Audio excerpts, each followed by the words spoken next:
Denard Robinson trying to jog it off over there on the sideline a little bit.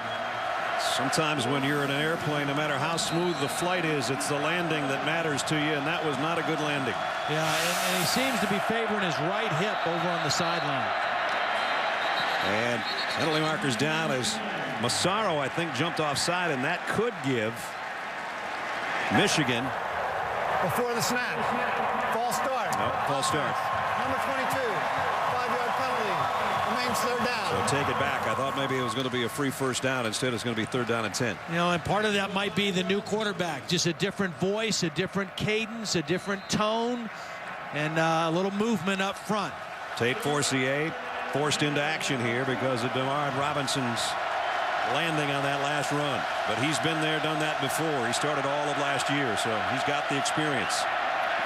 He's in the pocket, and he's shoved out of the pocket and lobs one that's going to be, even if it's caught, it's short of the first down, and it's incomplete.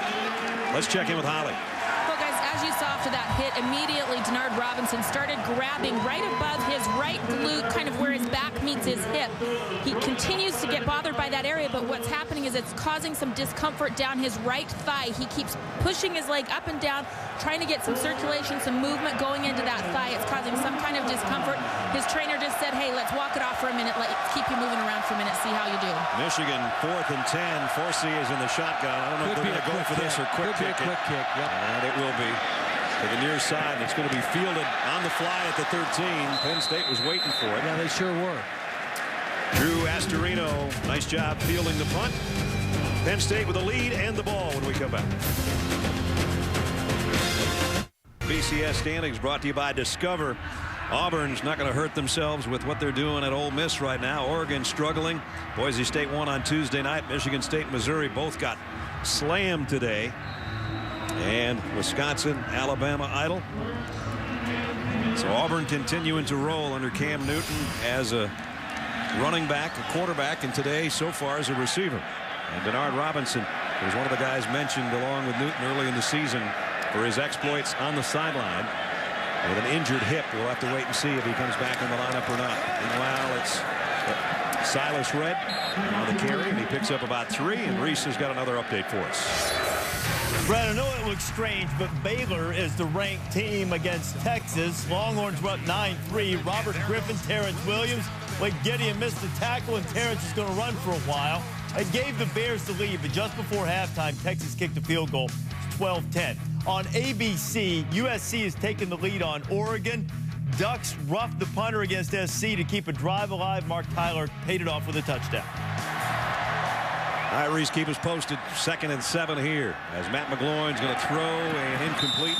Intended for Justin Brown. And it'll bring up 3rd down and long. And we got a Michigan player down. And that is Jabril Black, the freshman outside linebacker who's applied some nice pressure tonight in that Penn State backfield. Out of Cincinnati.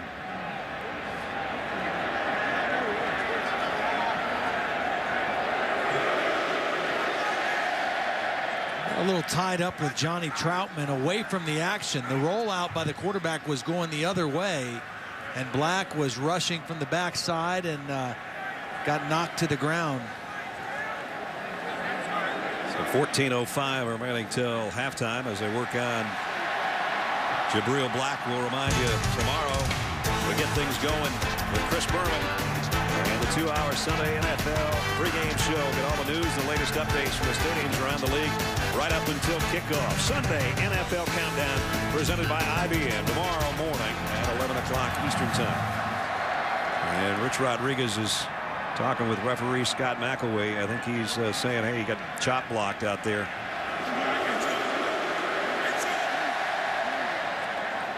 And they look to be working on the left knee of Jabril Black. Up and not looking too bad. It's a good sign.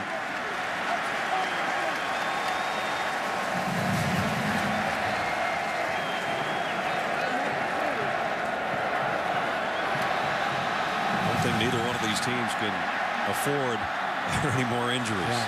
It's been like a mash unit for both these clubs this year. And here's third down and long. Red, the single setback. Tight end Hackley in motion as McGloin drops to throw. Here comes the heat. Middle screen. Red broke a tackle, broke another. Not going to get there, though. About 2 yards shy. Kenny Demmons made the tackle. He had something working, and he weaved through a couple of would-be tacklers, but he couldn't get away from Demmons. Yeah, they're pretty high on Demmons. He made his second, or this is his second career start. His first one was against Iowa. He made 8 tackles in that ball game. Very active middle linebacker, sophomore out of Oak Park, Michigan. So punting situation. Anthony Farrell will kick. Jeremy Gallen is back deep for Michigan.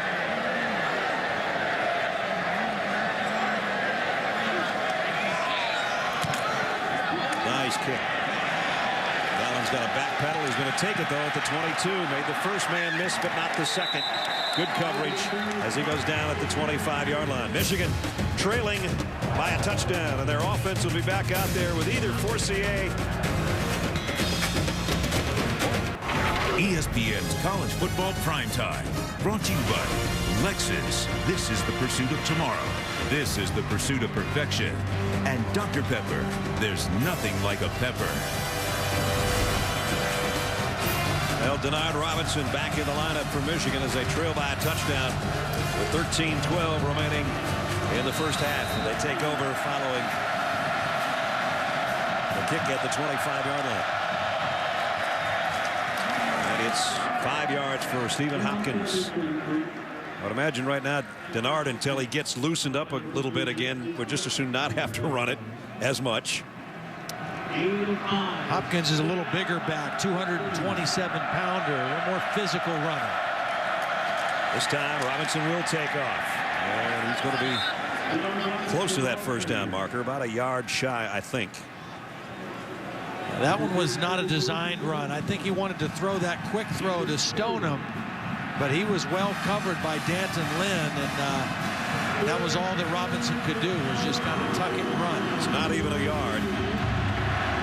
We'll call it 3rd and 1. It's 3rd and about 1.5 feet.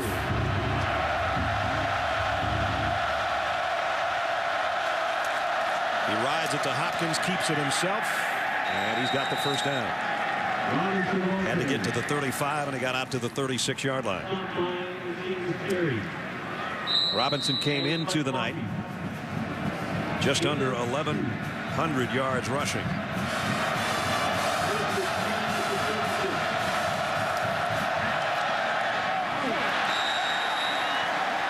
Hemingway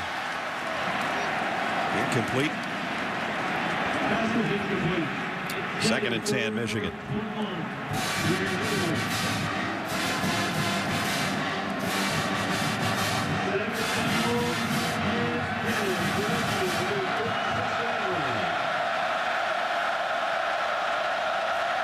Robinson, this is a run all the way. Weaving through traffic. Denard Robinson got to midfield and then some. So quick. He's quick and he's fast. Yep. Nice combination. And he has really good vision, as all great running backs do. Watch him patiently, know when to bounce it outside. He's got good downfield blocking by his wide receivers and sees that hole open up nicely. Now they go back to Hopkins, who threw a nice block for Robinson on the previous play, and he gets a couple. Maudie made the stop from the linebacker position, but Michigan back in Penn State's end of the field with 11:35 to go in the half, trailing by a touchdown. Robinson's score came from 32 yards out. The 2 Penn State touchdowns were from close range for Evan Royster. A 1-yarder and a 4-yarder. Right behind LaMichael James, a sensational running back at Oregon, who's playing over on ABC right now. Robinson delivers a strike that time to Junior Hemingway. And so far, that's been the most dangerous pass. The fake to the line and then let it go. Well, you have to respect him. He's the leading rusher in the Big Ten, so you have to respect the run fake. And he doesn't show it right away. He comes towards the line of scrimmage and then is quick enough to make that throw. Previous play is under further review. So they're going to take a look at the previous play. Jim Augustine is a replay official. Jim and his guys came in to talk to us before the game again tonight.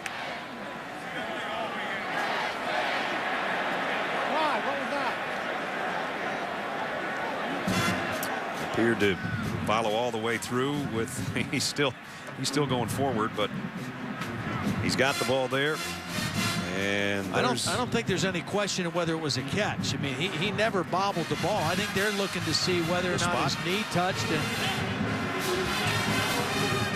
Because right now he's not right there. If the knee is down, that's the spot where they marked it. And he doesn't get that extra 6 or 7 yards that he was stretching for. So what they might do is lose a little yardage here, but they'll still have the ball on a first down.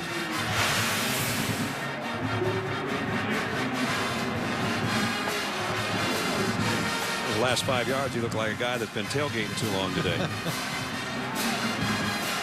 I tell you that we talked about that play action pass. It's so devastating because you have to fully respect Denard Robinson running that ball, and he's moving towards the line of scrimmage, and all of a sudden just raises up and makes the quick throw. The runner's elbow was down at the 22-yard line. That's exactly what they're going to do. 10 for Michigan at the 22-yard line. Please reset the clock to 11:15. So as Todd said, they lost 6 or 7 yards on the deal, but it's a first down, and they're close to the red zone.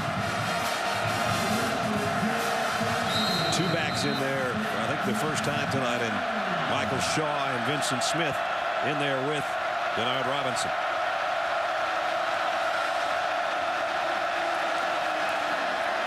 And he faked the handoff and tried to keep it himself and didn't get too much. He really left that one in the gut of Michael Shaw for a long time before he pulled it out. And that's the key to defending him if you're Penn State, is try to get bodies around him before he gets to the second level of your defense. Get him around the line of scrimmage. Even if the first guy doesn't get to the ground, at least slow him up some. Second and long. This time he wants to throw, and in and out of the hands, looking for a flag is Hemingway. Chaz Powell was covering.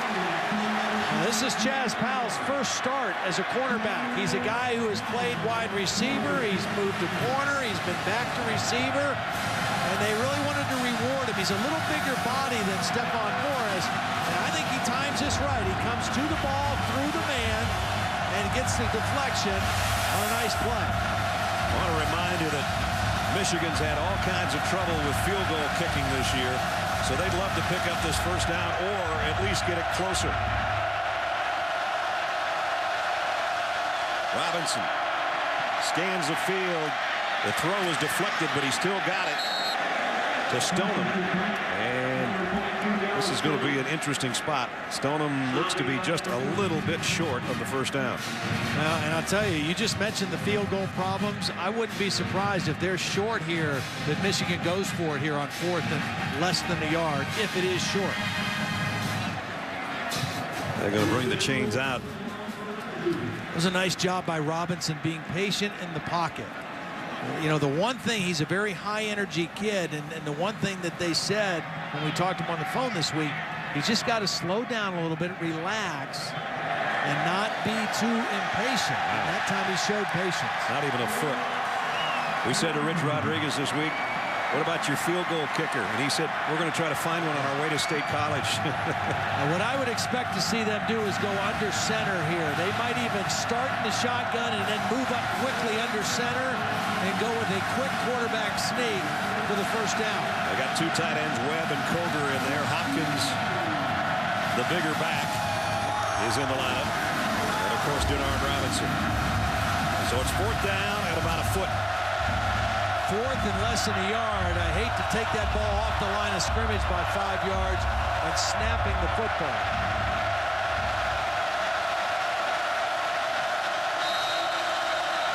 Offensive lineman having a little chat, trying to remember the snap count and what the call is.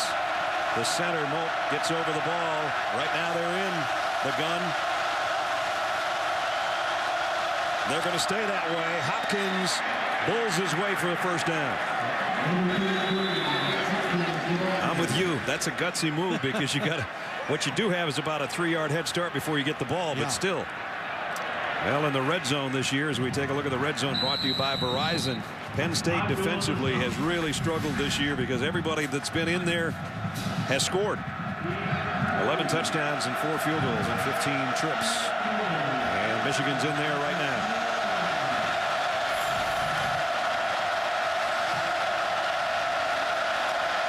And a fumble.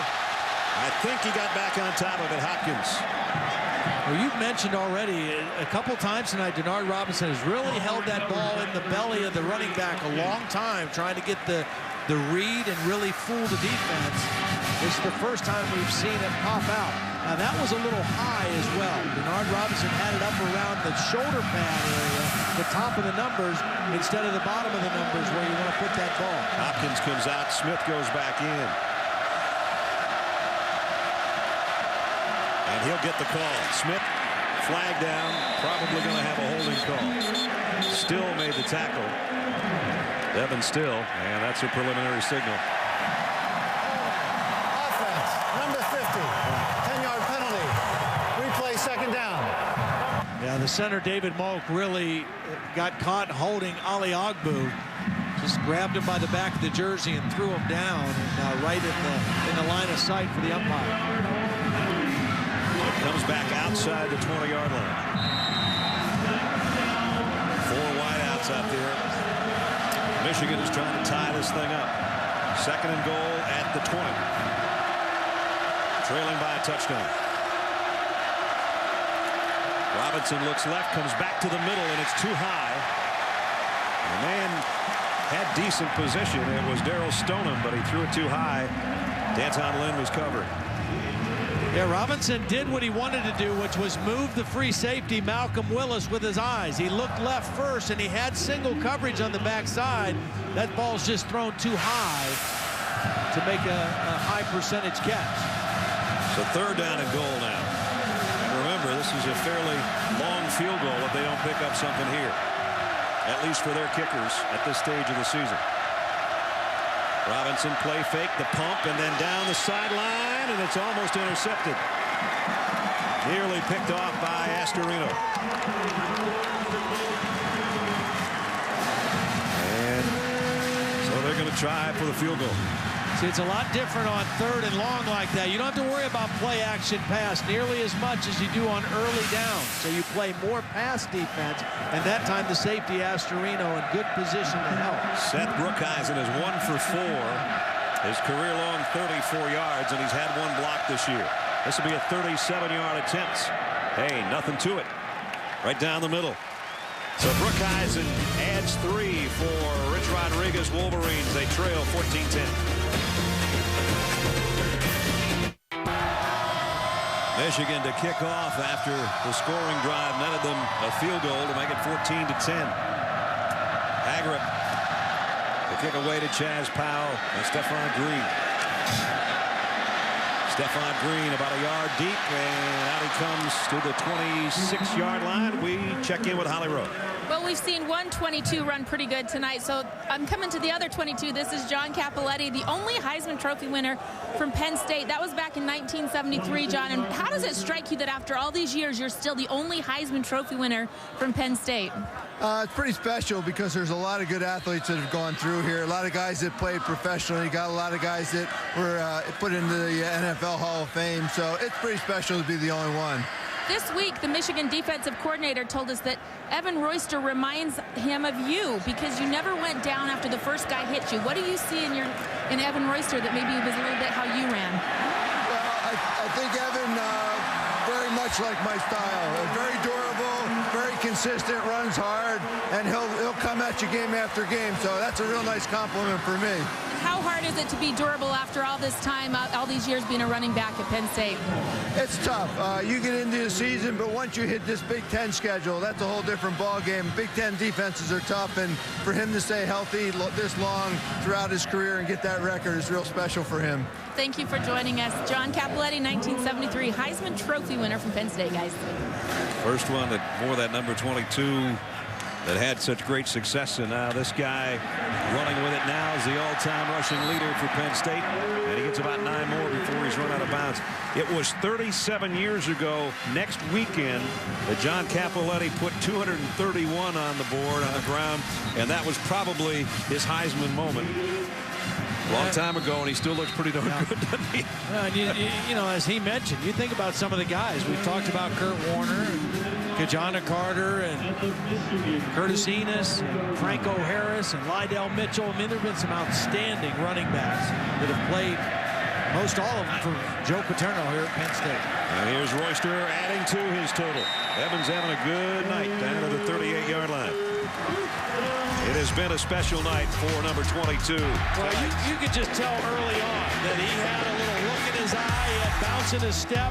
He's seeing the holes. He's being patient with his blockers, and he's running with some authority as well. It's just been a great first half so far for Evan Royster. And the guys up front, I think they're getting energized by Evan Royster. They're opening up some nice holes for him to run the football. And Penn State's got it on the move again. Royster already with 81 yards.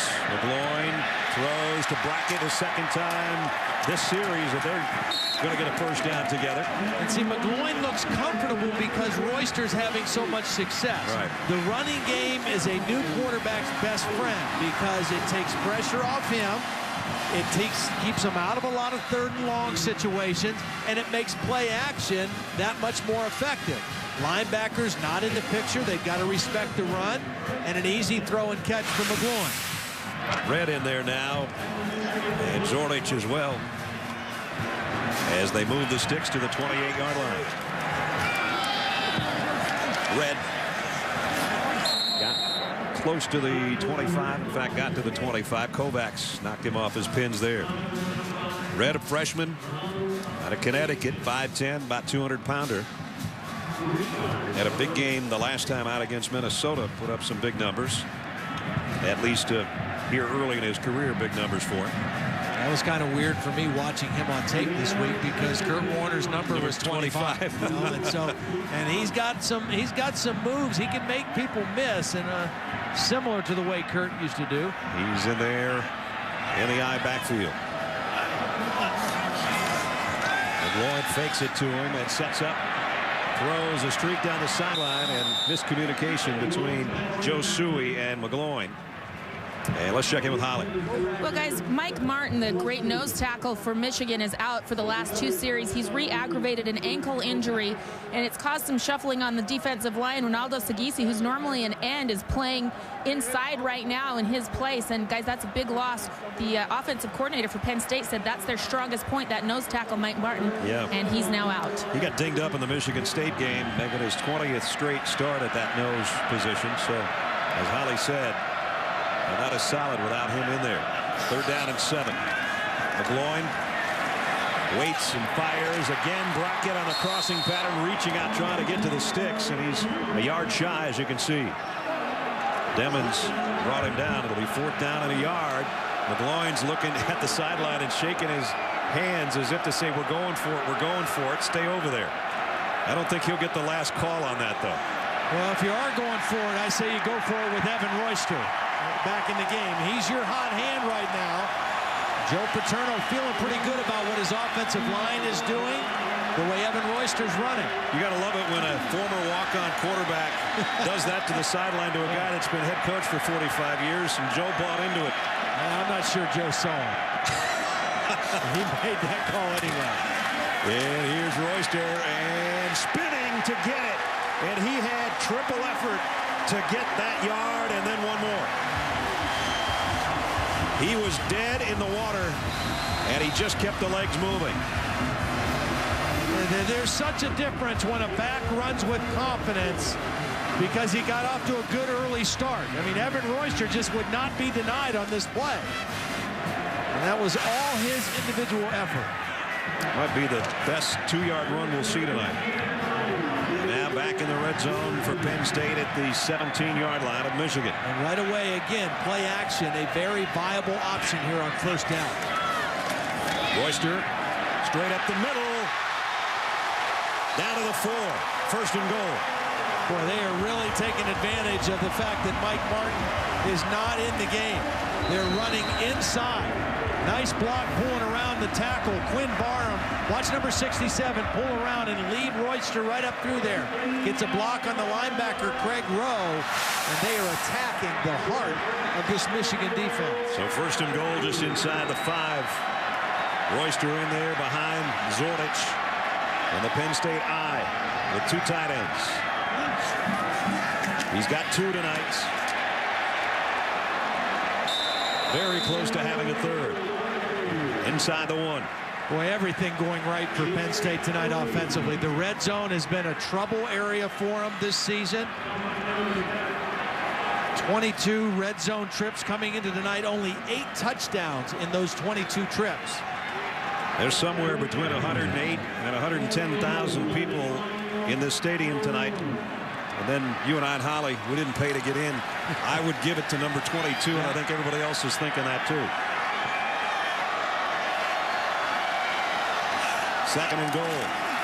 It's McGloin, quarterback sneak, touchdown. That's how you fool the 110,000 people. Let the quarterback do the job.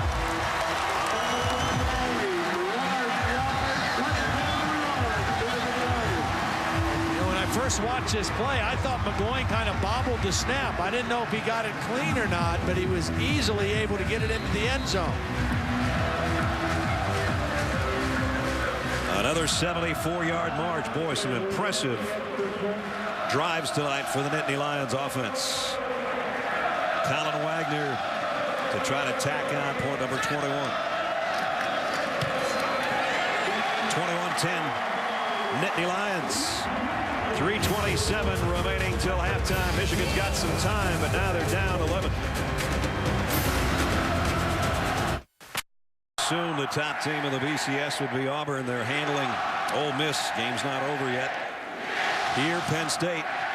Certainly an impressive performance in the first half from their offense, led by Evan Royster. Well, they came in averaging 128 yards a game rushing. They have 109 here in the first half. Farrell a kick. Line drive. Whoops. Bobbled out of bounds by Gallen. That's not what you want to do if you're trying to get some more points before halftime. Let's check in with Reese. All right, Brad, coming up on the Wendy's halftime report, #1 team in the polls, Oregon, duking it out with USC in the Coliseum. The Huskers say hello to a little bit of history, and we'll also talk about roadblocks Saturday. Some of the roadblocks a little bit more insurmountable than others. #1, Auburn just sort of bounded over them in a single bound with their Superman at quarterback. All right, Reese, we'll see you guys in about 3:25. Well, that was really a costly mistake by Michigan because with decent field position, Rich Rodriguez is probably going to turn Denard Robinson loose and be aggressive. He's going to be a little bit more conservative. From his own 2-yard line, he fakes the pass left and throws on the run to the right, but it's incomplete, intended for Stoneham. And Danton Lynn was covering. Not only that, but with Penn State with a couple of timeouts, they have another incompletion here, and they're forcing a punt, and they're going to have good field position.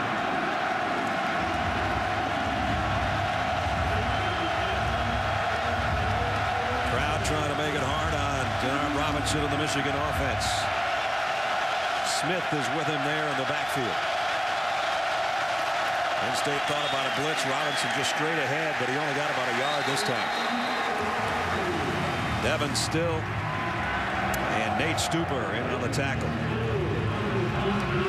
Still is a man, 6'5", 311 pounds. Hard to move out of the way.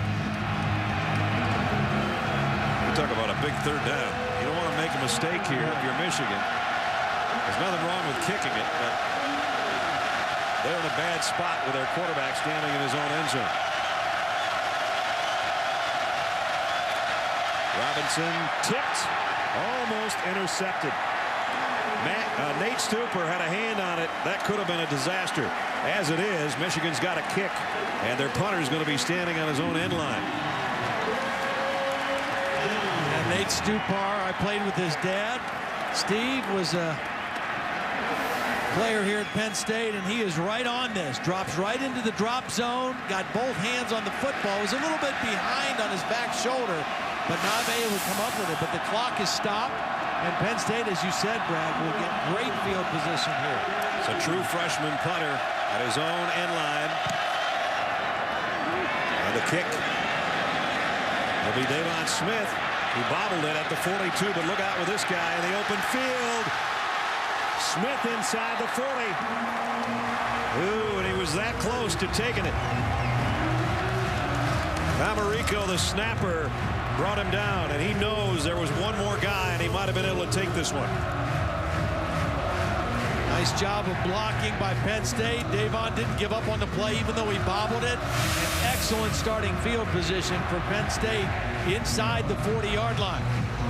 What a critical stretch here, because Penn State won the toss, deferred, so they'll get the ball to start the second half. And another opportunity to score before halftime could be huge. From the 37-yard line of Michigan. 1st and 10 for Penn State, leading 21-10. Trying to add to it. McGloin. Quick throw and a screen. Joe Suey. Suey hurdles a man, and he's all the way to the 20. They got plenty of time. They don't have to panic at all. There's 2 minutes and 20 seconds. They've got timeouts. They can huddle. I mean, obviously you want a touchdown here instead of a field goal if you can. But they are already well within scoring range. Boy, they set that up beautifully, and the blockers got out in front, led by Wisniewski, cutting guys down as Suey got to the 20-yard line.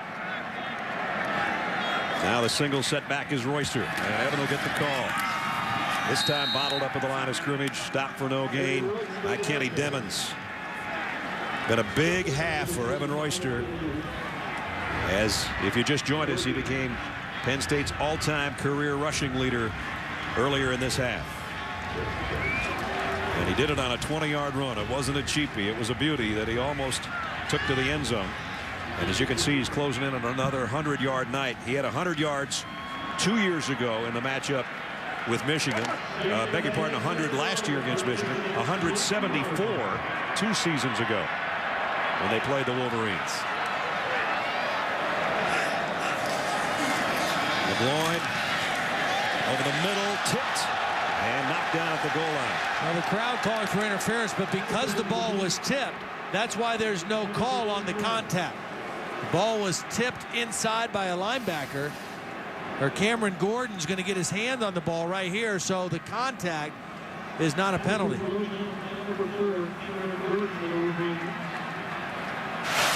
That brings up 3rd down and 10. As I mentioned, 10th in the Big Ten, but better tonight. In fact, on that one scoring drive, they had 3 conversions on 3rd downs for their first touchdown of the night. McGloin into shotgun. Be a big stop for Michigan if they could get it. The lob to the corner. Got him! Graham Zug, touchdown!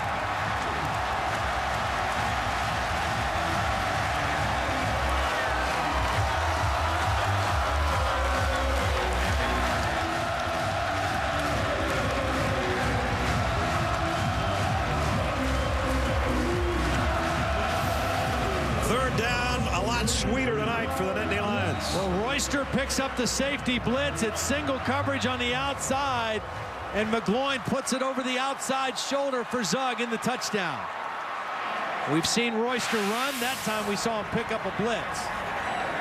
Wagner point after, and it is all Nittany Lions right now. The mistake on the kickoff return by Michigan cost them dearly. Gallen, who lost it out of bounds at the 2-yard line, and it turns into 7 points for Zug from McGloin. Here's another look. Zug was the slot receiver running to the corner of the end zone, and McGloin puts it in the perfect spot, away from the defender, right to that front pylon. And what a turnaround here right before halftime for Penn State. Heck of a throw, 28-10, and with 1:02 remaining in the half,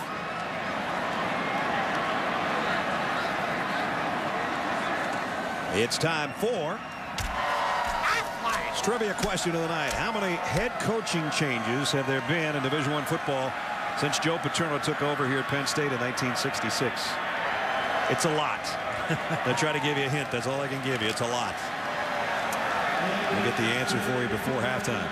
Boy, on this Halloween weekend, 62 seconds left in the half, and the student body has been wound up. As you heard Joe Paterno at the rally in the Valley last night trying to get them geared up. They have been geared up, and they've got something to cheer about because Penn State's playing as well as they've played all year. Gallen from the 1-yard line. See if they can try to make up for that last mistake. He got across the 25. And Michigan will have all of its timeouts, but it kind of depends on what the first play gets them. That duck's busy. Now, we just asked you the question. I told you it was a lot. Try 863 coaching changes since Joe Pa took over in 1966. That's like, it's about 6 coaches per team if you took every team in the country. That's amazing. That's something else. Hasn't changed that much. 2 wins away from 400, and he's halfway to 399 the way they're playing right now. Roundtree with a completion. But again, the clock winding. Michigan trying to get set and go in a hurry. DeMar Robinson's going, come on, guys, let's go. Out of 40 seconds. Wants to throw the out, and that could have been dangerous. Very close for Astorino, who played it beautifully. He saw it coming. He just couldn't quite get to the ball. Well, again, Michigan, this is not necessarily their offensive style. You know, to just spread out and drop back and throw. Most of their throwing game comes off of play action with the quarterback run, a big part of it. Right now, Penn State is thinking pass all the way. Michigan 2 out of 7 on their third down conversions. It's Robinson trying to weave his way for it. I don't think he got it unless they give him a good spot here. That much shy. Well, the chain gang is starting to move. They thought he got it. Kind of funny because the chain gang's on the Penn State sideline. And right next to not only defensive coordinator but the head coach. Now I think Michigan took a timeout. First charge timeout. Once they saw that they got the first down.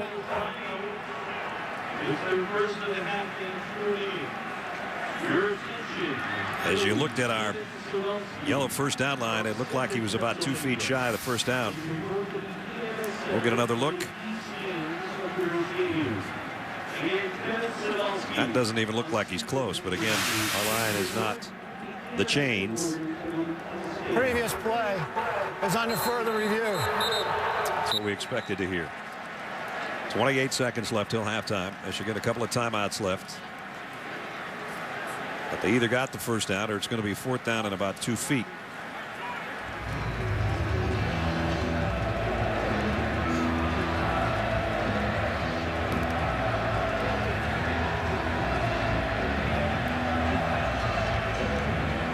So Scott McElway, our referee, will come over, put the headset on, take a look with Jim Augustine up here in the booth.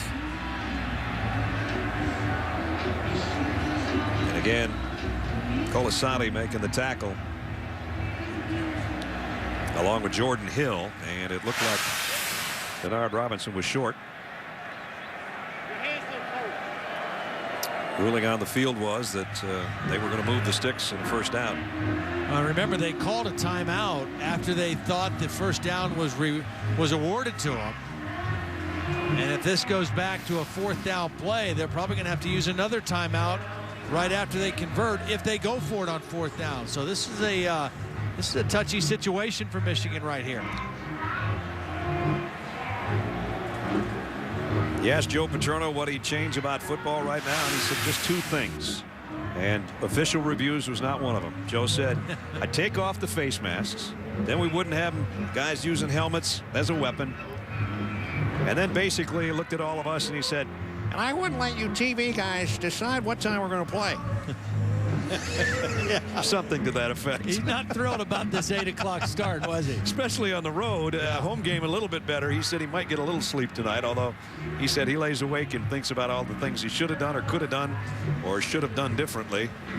But when you got a road game at night, you don't get much sleep leading into Sunday morning. And the face mask thing, you know, one addition, he says, you know, if a guy has a broken jaw or a broken nose, you get a 1 bar. Yeah, give him single bar. Yeah, you get a single bar protection. But other than that, take the mask off. And that would do away with the head-to-head contact, wouldn't it? Probably would. Oh, as only Joe can. You spend any time you can with Joe, and an hour with Joe is like the greatest. After further review, the Michigan player did not make the line to gain. It's 4th and 1 on the 38-yard line.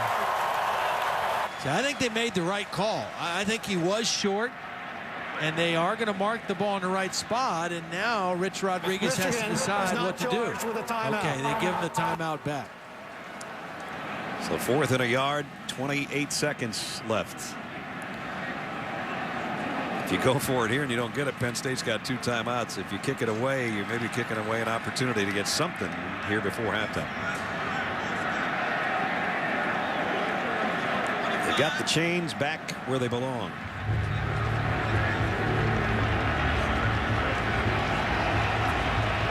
There's the man of the first half so far for Penn State. Evan Royster with 2 touchdowns and the career Penn State rushing mark in his hip pocket here in the first half.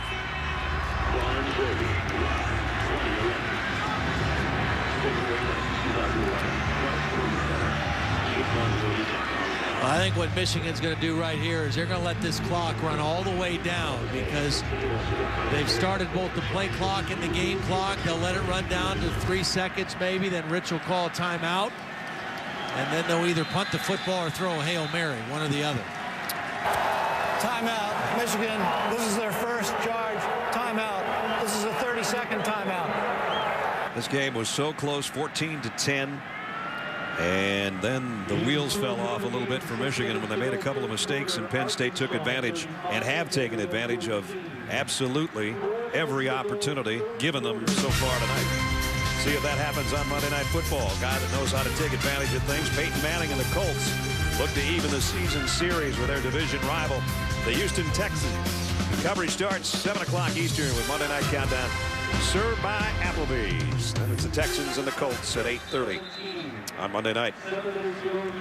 And the rest of the Manning boys were down in Oxford today. I noticed Auburn Ole Miss game as Cooper and Eli and Archie were all there watching the game. Tate Forcier's come in for the last snap for Michigan offensively, barring a defensive penalty, that is. I think his free safety, Malcolm Willis, better get a little deeper. They can only do one thing here.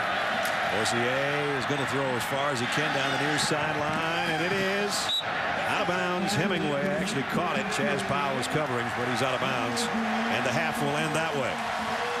But again, a costly play on a kickoff return ended up costing 7 more points. Let's check in with Holly.